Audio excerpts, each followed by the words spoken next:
ایٹمی مسئلے پر شروع ہونے والی جنگ ہرمز کے بھور میں پھنس چکی ہے۔ امریکہ نے ایران پر جاری رکھی۔ جارے فورسز نے کینسر اسپتال کو بھی نہیں بخشا۔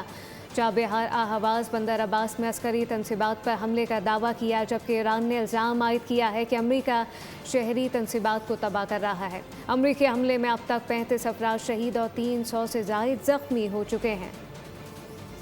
امریکہ کی بلا جواز جنگ ایران اور خطے میں تباہی مچانے لگی۔ امریکہ ایک بار پھر ایرانی شہروں پر حملہ آور ہوا۔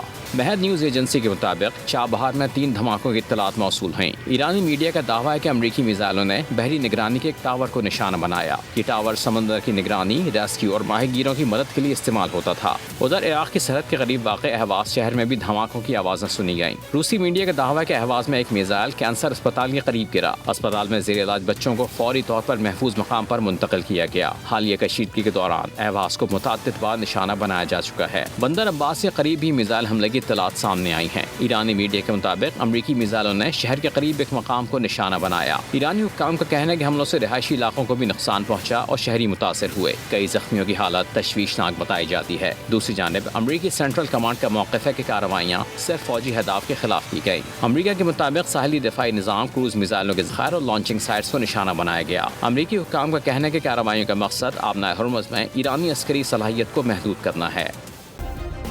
سبسکرائب کریں اور بیل دبائیں تاکہ کوئی خبر رہ نہ جائے۔